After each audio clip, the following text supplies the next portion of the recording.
Well, welcome back, everybody. This will be the next episode, I guess I could say it that way, of Spilling the Tea in Studio D. You know what I'm most excited about? You badgered me so much that we're getting a new intro. Yeah, so. I'm so excited. Yeah. I'm so excited. Yeah. Yeah, have y'all seen the intro where it looks like I have to go pee and Yeah. got some crazy shirt on and it's pretty bad. It is bad, but y'all are mean for making your me half keep anyway. that. Mine looks pretty good. Yours looks good. Yeah. Okay. Well, we're honored today to have two of our literacy specialists. Easy for me to say, right? We got Corby and we got Amanda in here, and so we're real honored, honestly, to get you guys in here because RISE is one of those things the entire education world has had to at least dip their toe in it at some point, right? Mm-hmm. So, but before we get going, how about we do this? Y'all kind of introduce yourselves, and then as you're doing that, share with us why you chose education as a profession.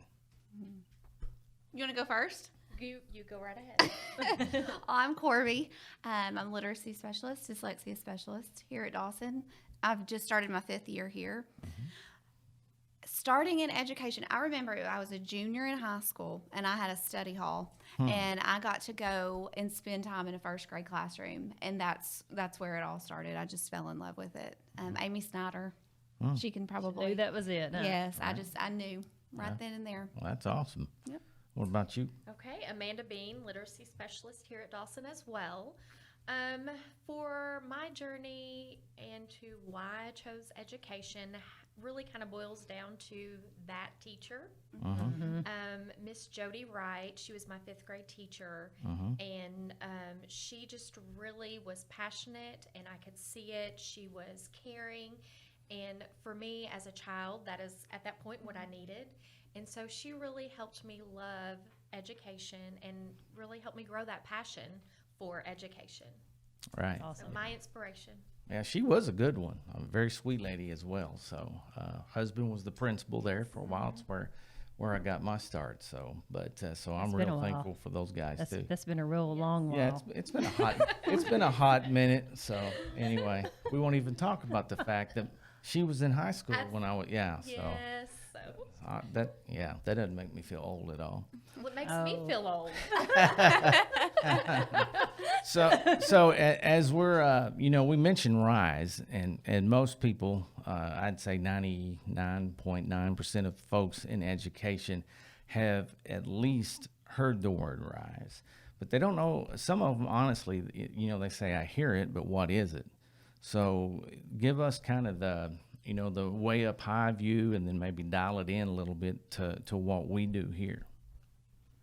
So that's a big misconception, I think, when it all came out. So RISE is our state initiative. That's what we call it. And it really was birthed out of our students weren't learning to read. And some initiative legislation came into place. And so really RISE is the initiative to strengthen the instruction and matching research. And it's really, that's kind of the overview of it. But really our job, the nitty gritty of it, is getting it into the classroom. And it's really the science of reading. And for us in the classroom, it's each individual district and teacher, their needs are so different. So it's really supporting them in what their needs are to where they are in the science of reading. Right. Well, I know early on, most specialists, they spend a lot of time really convincing the teachers, hey, this isn't anything against you. It's here to help or enhance what you're doing. So, what I find is that, obviously the teachers that are rolling out of the universities right now, they're open to it. But some of the, how should we say it, seasoned teachers, it took them a little while to come around, don't you think? Yes. Well, it took me a while because that's how I taught. I mean, that's how I came out of higher ed. Right. That's in the classroom. That's what I did. So even when it was new to me, it was a big shift for me as well. So I think that helps us understand where they are and to make that connection. Agree. And I think it boils down to rapport too. So, and I'm going to speak on behalf of Corby as well, but when we go in, we tell them we're there as a support. We're not here as an observer at all. Right. And really, I mean, I'll say it, it comes down to, what do you need? Mm-hmm. The first year teacher needs us to cut out Right. lamination. Mm-hmm. I'm taking it home and I'm going to help them cut the lamination Right. out, you know, Right. and that is what they're set on. Yeah. So even for the seasoned teachers, it's still building that rapport and getting that trust with them that we really truly are a support. Yeah. And we let them know we don't know everything, and Yeah. it's okay. I mean, but we have resources that we can help you, and Right. we can find the answers for you. So And the proof's in the pudding. yeah, That's what I was gonna I say. mean, it is. Yeah. It's they if they're skeptical at 1st, they see it and they walk it out and they see the difference and change. Right. And I bet even if when they see the change with the kids, and that probably makes a huge difference. Yep, Just sure you does. know, I'm an old I'm an old math teacher, but I feel like reading is hands down Yeah, the that- most yeah. important. But If you can't read, I mean, you're gonna have a Yeah. rough life ahead of that's you. right. definitely. So I agree. statistically speaking, kids should be on grade level at what grade? The third grade, 9 Third years grade. old. Yeah. So with that said, I know when Rise first kicked in, like you were saying, legislation rolled out because that year in and year out, that was certainly an area that stood out on the standardized testing. That I mean, these kids weren't on point. So I think going forward, the Rise initiative. I don't know. I'm just asking. Do they have it like a time that everybody needs to be trained up, or what does that look like? So everybody's supposed to show proficiency by 23, 24. 23, 24. And that's coming up, isn't it? Very Yeah, close. Yes. And then everyone coming out of college though now has already they're being trained in higher ed, right? Yes. And we actually go into higher ed in the colleges and teach the courses or help. Help. We don't teach Right. the courses. Yeah. No, we do not teach the courses. Yeah, We come right. as guest speakers, to hit Right. on certain areas. Right. Well, and I know too. Were both of y'all? Did y'all get it? Any of the training as teachers, or did it occur after? Mine occurred after, so I was hired right when the initiative started. So no, I was out of the classroom in this role. I required or was had it during while I was a teacher as well. So for me, it was really interesting because I had it as a teacher, but then I also went through it as a TOT. Then I went through as now I'm a trainer of it. Right. And so that depth of knowledge, and it still continues to grow. Right. So, but Right. yes, so I've had it. Yeah, and that's the thing I think that speaks highly of the two of y'all. Like you were saying earlier, I mean, you get in there, get your hands dirty, but even on like with the kids, so at least you get that part of teaching when you go in, right? That's my favorite part. yeah, mine too. You always miss that. Yeah, kid mine piece. too. When I've had enough of Candace, that's what I do. I drive to a school and forget about what a pain she That's was in that that's day. every day. So right. Like I'm I think it's the other way around, but okay. So I guess at the end of the day, so if everybody's supposed to be proficient, I mean, then what? What if they're not? I mean, so do they have a plan to roll out for that, or? Well, it's tied to licensure, so if you don't show proficiency, you don't renew your Right. license. Right. Well, that's Well, proficiency at K6, 712 is the Awareness. awareness Yeah. piece. Right. But yeah. even I went through. I was a principal at the time, and we had started the awareness part, and just it was crazy when I mean, because I truly was watching and trying to understand, and I was just like, this is amazing, because I wasn't taught to read like that. You were not taught to read like that. It was pretty awesome. Pretty much so. And we that's what often we're say that. That's what in our we're seeing, trainings. even in our districts. It was the minimum, but now they're seeing how beneficial it is. So they're asking all four of us, really, Right. Gayan and Tammy too, come in and train some of our 712 teachers. So we've seen that a lot this summer. I know Gayan's been doing a lot of training for 712 and what that looks like in the high school classroom. Yeah, and well, the supports. yeah. They're asking. We'll have Gayan and Tammy in the hot seat soon. Yeah. Yeah. You guys just had the So- blessing of going first. No. as far as like the parental piece, when the kids go home, let's talk about how important that is in the overall scheme of a kid getting ready to read. I'm going to Oh, defer. there's I'm going to the defer. It's wait hard. Time, the wait Yeah. time, yes. It's really hard because parents just want to help. Mm-hmm. They want to do all they can to help. And so I think the key piece is just parent-teacher communication, Mm-hmm. that the teachers are communicating. This is what it looks like. It looks different than how we learn to read, Right. or Right. maybe what you were used to with an older child. Just communicating with them, hey, can you support me this way? And I think parents are willing to do whatever. I agree.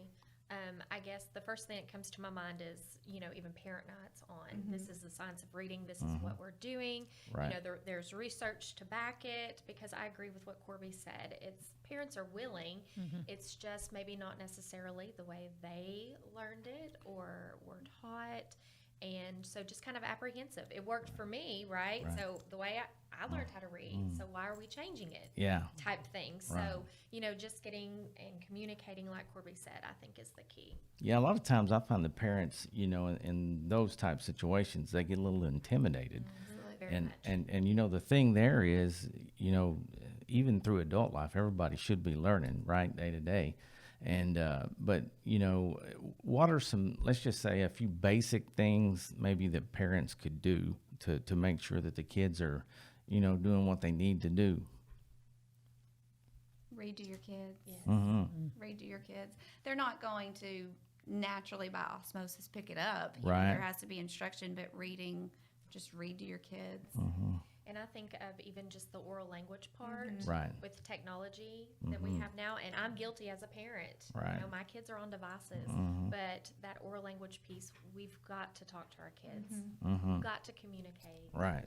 Yeah, and I mean that is almost a lost art right there, because not only that, there's a bazillion things that kids can do now that, I mean, we probably didn't have the opportunity. I could say me anyway, didn't have the opportunity. But, reading to your kids, that's what I tell folks too, when we get in that conversation, don't overlook that. It sounds so simple, but I told them, I said, hey, once they're born, get them involved and hopefully help develop that love of reading. And Do the voices. Ask the questions. Exactly. Be silly. That's right. Yeah. Yeah. Create that love Yeah. for reading. So let's talk dyslexia for just a second. I mean, you're our specialist here, so enlighten us, I guess is the best way to say that. So what exactly is a dyslexia specialist? Some days I don't know. Right, right, yeah. You should have said, I don't know, Mr. Beckwith, what Yeah. is a dyslexia Yeah, specialist? right, What does my description say? right, right. So even just today, I've got a training going on. I've got all my dyslexia contacts together. Right. Wow, that's it. I wasn't prepared for that question. Really, it's almost like a liaison and making sure if they have questions, even about the law, what does it look like in my district? Right. The RTI process. And then just like, I know that you have a lot of resources. And Yes. Just making sure that they're informed about Yes. all sorts of Well, things one of the crazy things about dyslexia, I mean, Arkansas was really late to the party on that. I mean, for years, they didn't even recognize it, as I guess, what am I trying to say? A handicap and, like a yeah. learning disability. Yeah, maybe. disability. That's what I'm trying to And say it's to get still there. classified as a learning disability. Right. I think the shift that we finally made is students no longer have to wait to qualify for special ed Right. to get the services they need. What we Right. know about dyslexia is they can learn to read. If we intervene early and quickly with the right methods. Right. Well, I mean, the first time I was ever exposed to it, I actually was a high school principal, and really hadn't had anybody, or didn't know that we had anybody, but we had one move in from Texas, and I think she was doing the Barton Lex or whatever, and they were asking us about that. We're like, what are you talking about? So, I mean, we had to reach out to the folks in Texas to kind of come back. But I mean, I'm pretty proud of the work that the state has put into that, because again, that's one of those things I think once the state identified it and recognized it, you know, you guys are the professionals, but you know what to look for, right? And in the beginning, like I said, it was one of those things where, you know, mom and dad and a student were trying to hide it. But I mean, and there's lots of folks that I know that, you know, that have told me, you know, and even in their adult life, they struggle. And that's why. So I think the quicker we can identify it and the quicker we can treat it, the better off those kids are going to be down the road. So. Well, and I don't know if I can go off on this, how long we have, but just my personal story of it is that I think that makes me so passionate about it is I have two kiddos, Garrison, you know, we call him the young Sheldon. He came out and he was just, I mean, he just was one of those natural readers. They grew up in the same household, same parents, reading to them voraciously. And when Gatlin started learning to read, I knew, you know, she was struggling. Something's not clicking. She's got a struggle. And so through the years, even in taking this position and learning about it, we recognized she's got dyslexia. And so as a mama of two different kiddos, you know, so I can see when I go in and support and do what I need to do, I can see it from a proficient reader side and from a struggling reader side. Right. So. Yeah, and that's the thing. I think you guys are really good at, you know, laying out some exercises or however you want to term that to make life make sense again. Because some of those folks, like I said, I mean, they really struggle. And it's not something, you know, everybody wants to admit or what have you. But once it's been identified and you start throwing some strategies at it and they see success, that's what's been impressive to me are the strategies. And you see those kids, you know, just take off from there. So it's, it's something that needed to be addressed. But, you know, we could spend all day on that. Let's talk a little bit about the, I know y'all were involved, I think, a little bit with the Dolly Parton Imagination Library. So with that being said, We weren't. you know, I thought you guys were. Well, This Hey, when I saw Dolly Parton, I signed up, and yeah, then it was. yeah. Then we Look, didn't get to go. This is why we should prepare for the podcast. Not okay, at all. this is No. why we should both prepare. Hey, let me tell you this. I'm prepared every day, right? Yeah, she rolled up in here the first day with a notebook, and I said, "What are you doing?" Well, I'm writing questions out. I said, "No, throw that out." So I can't. The type A can't prepare. I do know because I signed my nephews up for it. You know, at birth through 5 years, so they get a Right. book monthly, right, sent to their home. yeah, And that's Yeah. my extent. of yeah, knowledge. right. But the good news is, you know, Arkansas, I think pretty much every county now Yes. that is participates in it, and you know, I can remember, you know, first time I heard about that. Obviously, in Tennessee, it was huge, you know. And as it started growing in Arkansas, I mean, you know, what an incredible opportunity it is because, you know, kids love to get mail or what have you anyway, but when it's a book, you know, they get really charged up. And again, that's where the parents got to step in and make it happen. And it has their name on it. Yeah. Oh, Yeah. that's really neat. That's awesome. Well, you know, the thing that we like to do toward the end here, we'll wrap up just a little bit, but we got a couple of questions that we'd like to ask you. They're like and, great. and they're easy though, or should be. So if you weren't teaching, what do you think you would be doing, or what would you want to be doing? You going? I guess I would probably be some sort of business owner. Maybe own a little boutique, sales, Right? Yeah. something like that. What about you? A pediatrician. Wow. Wow, I didn't know that about Yeah. you. Yes. Yeah. And so I think about it oftentimes because I'm like, I have enough years of education that I could have been Right. a Right. pediatrician, but I think, a pediatrician. Well, if you think about it like this, on a lot of levels, though, you are kind of, you know, helping kids and It is. yeah, doing that heart work with them. So Yeah. yeah, there you Very go. similar. That's right. That's just like Sarah. She's, you know, going to school to be radiology tech. And I was like, are you sure you don't want to be a teacher? She's like, no. But she does want to work with kids. Yeah. So Right. she did get that piece. I love it. She's really good with kids. Yeah. But Anyway, So the other question is, I mean, one of that we throw out there is just, what's on your playlist? If we were to jump in your car, take a ride around the building, what would we be hearing Oh, there? this is getting personal, right? Yeah. No, you're like not telling. I mean, when it just depends. When Right. I'm driving down here and I'm getting ready for a PD, you're probably gonna hear some old school rap and Right. them. Mm-hmm. No. Yeah.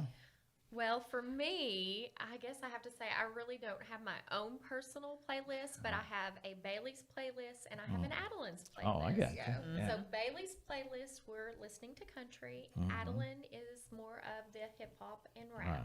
Right. So those are my two different personalities. I would say country too, not the Yeah. new techno Right. country, Right. like Yeah. good, Yeah. just like Old- good old gritty country. country Yes. music. Yeah, True actual crime. country. Yeah, exactly. Yeah, I cracked up. I listen to Bobby Bones sometimes, and Lunchbox was on there, and they played a Randy Travis song, and he didn't know who he was, and I was Yeah. like, he doesn't know who Randy Travis is. I feel old at this point. Yeah, I mean, and when I was working in radio, that's where it was. It was in the sweet spot of the mid '90s, and I mean that's when the good stuff was out. So, but as for me, I'm very eclectic too. I mean, I may, have some gospel rolling at one point, and then like you're saying, end up on the other end of the spectrum with Eminem. You can probably hear me coming in every day. Candace knows not to call me on my commute because that's My prep time. That's Exactly. my gear up time. I started to be mean right. and just call him every morning. Just like, Yeah. never mind. Yeah, Then call yeah. him. Never mind. So I just said, Listen to this morning. Yeah. yeah, exactly. What about you? I don't know that you've even said what you My listen to. music? Yeah. Oh God, I listen to everything. Like I really, I'm Guns N' Roses, and Nelly. he knows I love Nelly. Like, Yeah. I love Nelly. Right. Like if I need to just kind of stress, if I'm stressed or whatever, I'll just throw on some Nelly. But I'm like you. I kind of some days if I'm having a tough time, I'll flip it on K-Love for a little bit and get a little encouragement. But sometimes I just want to turn it up and jam out. Yeah, that reminds me of a story that a former employee that said that get all mad. They're listening with road rage or whatever with something going on, and said they have to repent and put it on Caleb. Yeah. The next 3 months. So, I know. been there, done that. I know. Yeah. So where did you guys go to high school? Jessieville. Okay, I was thinking that you went to Jessieville. I went to Cutter Morningstar. Okay. Okay. Oh. See, got a connection to both. Live in Jesseville, Cutter graduate. Oh, So yeah. we got all the bases covered. So yeah. I hear you. That's awesome. So any parting advice, if you could, tell parents, obviously reading to your kids, but anything else you think that would help them, hit that goal by 3rd grade? Being involved. Mm-hmm. Being involved in Right. their lives. Right. Reading, Absolutely. walking, support. Yeah. I agree. And I think what I'm going to say really kind of is the same, but even modeling that. Mm-hmm. And I Right. have to say myself as a parent, I don't know that I modeled that enough, that Right. I'm going to sit down with my book and I'm going to read. Right. So what I'm asking my kid to do, actually doing that myself. Right. Yeah. I mean, it's easy for me to sit here and say this now because, we're empty nesters, but, patience is a big part of that too. And I know in this hustle and bustle world, a lot of times, I mean, it's like we got to have a schedule for everything. So in my mind, that's pretty important too. Well, Math Nerd, you got anything else to say before we get out of here? No, but you're right. I probably should have. I had to really make myself read to Sarah when she was younger because it was difficult, and I should have modeled it more. But yeah, I think that's I say Math Nerd, she was literally working on a problem as we crossed the street for somebody. not for fun. Yeah. Because I had a friend text and say, "Hey, I don't know how to work this problem. Could you do it?" And I'm just so nice that I'm Yeah. trying to work it out. Yeah. Which I'll finish it when we get done with the podcast that we didn't prepare for. Yeah. Never do. So, hey. That's Well, true. We appreciate y'all coming over today. And like I said, you guys are doing great work. We appreciate that for sure. And I want to just give a plug to the schools, which I tell them all the time. But if y'all need something, you need to holler at all of our specialists. They're amazing and they work very hard for our schools. Right. So we appreciate you guys. Thanks. Yeah, well, thanks for coming. And that'll do it for this session, I guess, of Spilling the Tea in Studio D.